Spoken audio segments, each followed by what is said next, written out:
السلام عليكم ورحمة الله وبركاته. كل سنة وحضراتكم طيبين.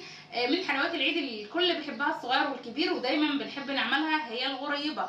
الغريبة السهلة الجميلة الناعمة الدايبة اللي بتدوب في البق. يلا نشوف مقاديرها، سهلة جدا ما فيهاش أي صعوبة. معانا 4 كوبايات من الدقيق، معانا كوبايتين من السمنة، ومعايا كوباية من السكر البودر. بس كده بتوحدي الكوبايه اللي انت هتعيري بيها وتقيسي بيها كل الحاجات، كل المكونات اللي معانا. هما 3 مكونات مفيش غيرهم، 4 2 1. تمام. طبعا الدقيق يا جماعه منخول، والسمنه متلجه، يعني السمنه مطلعاها من التلاجة لما تيجي تستخدميها عشان شرط نجاح الغريبه معاكي. والسكر البودره مطحون طبعا ومنخول عشان تبقى كل حاجه ناعمه معانا. يلا نجيب المضرب بتاعنا والطبق اللي احنا هنخلط فيه ونشوف هنعمل ايه مع بعض. جبت عندي الطبق اللي هخلط فيه. اول حاجه هننزل معانا بالسمنه والسكر البودره. دي كوبايتين السمنه، هضيف على طول السكر البودره، كوبايتين السمنه مع كوبايه السكر البودره. بسم الله الرحمن الرحيم. نقول بسم الله كده ونخلط مع بعض السمنه بالسكر لما يبقى مكريمي معانا.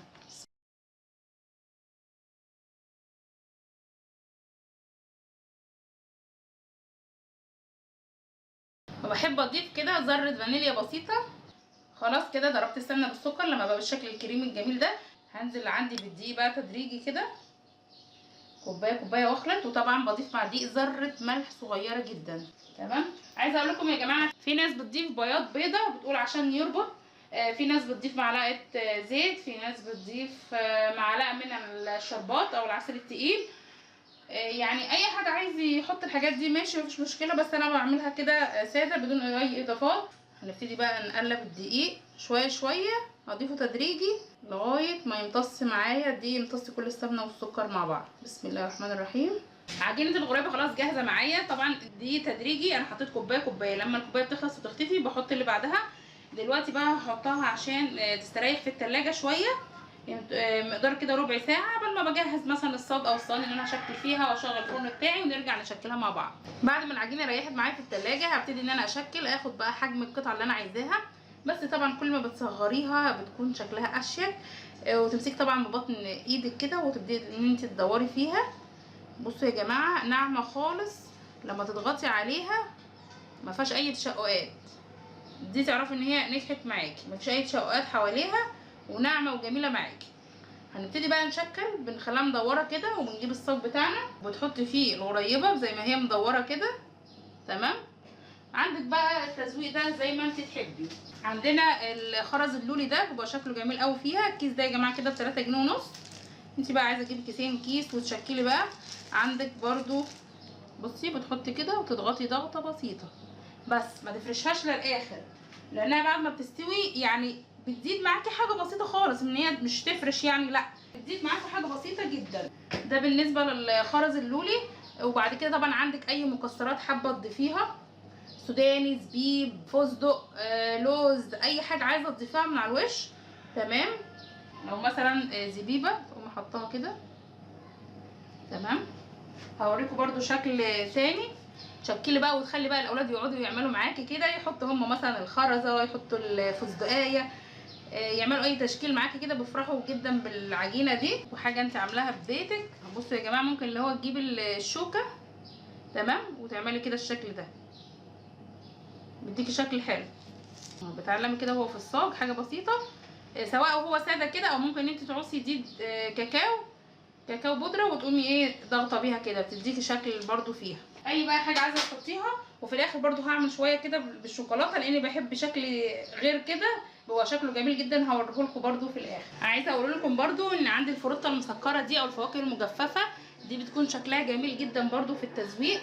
نحطها كده برده على الغريبه بالالوان الجميله دي، تديكي برده شكل حلو. عندك حريه التزويق زي ما تحبي. بعد كده انا هوريكم بقى، انا عايزه اللي هو الشكل البني.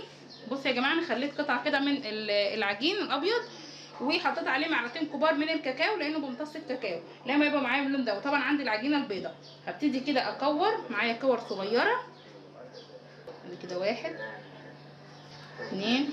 بصوا عملت كده 2 كورتين من الابيض وكورتين من الشوكولاته، وابتدي كده اجيبهم قصاد بعض، الاثنين الابيض قصاد بعض والاثنين البني قصاد بعض، وابتدي كده براحه كف ايدي وابتدي ادورهم كده. بسم الله. بحب انا اهو الشكل ده كده، وممكن تعملها كمان بست كور، يعني 3 بني و3 ابيض زي ما تحبي، تبقى شكلها جميل قوي وطعمها حلو. هخلص بقى التسبيق، هعمل معاكم برضو واحده من اللي هي 6 كور. عملت كده 3 من البني و3 من الابيض. ابتدي كده اوزعهم.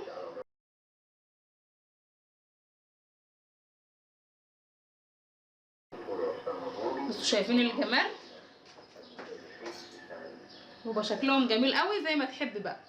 هخلص ونرجع مع بعض. شكلت الغريبه، عملت كذا شكل، والتشكيل ده طبعا على حسب الذوق بتاعكم. الكميه اللي انا عملتها عملت لي الصاج ده. دلوقتي بقى انا مشغله الفرن على درجه حراره 160. بشغل الفرن من تحت بس يا جماعه، ما تشغلوش ابدا من فوق او الجوانب. الغريبه الوحيده اللي ما بتشغلش عليها من فوق، لان احنا عايزين من فوق تبقى زي ما هي لونها ابيض، من تحت بس بتاخد اللون الذهبي الفاتح خالص. ما بتاخدش اكتر من 10 دقايق او 12 دقيقه يا جماعه. وده كده يا حبايبي شكل الغريبه بعد ما استوت معانا وطلعت من الفرن. طبعا جميله جدا. عايزه اوريكم السوا بتاعها من تحت. بصوا يا جماعه، يا دوب كده اللون فاتح من تحت ومتماسكه، ولا فرشت ولا جرالها اي حاجه. الحمد لله رب العالمين. جميله جدا، عن نفسي راضيه عنها. كل السوا واحد، كله كده بالشكل ده، ناعمه جدا وبتدوب في البق. بتمنى اكون افدتكم. لو جزء بسيط، مستنيه ارائكم في التعليقات الجميله جدا اللي بتشجعني. ويا ريت لو عجبكم الفيديو تدوسوا لي لايك. اشوفكم على خير في فيديو جديد، والسلام عليكم ورحمه الله وبركاته.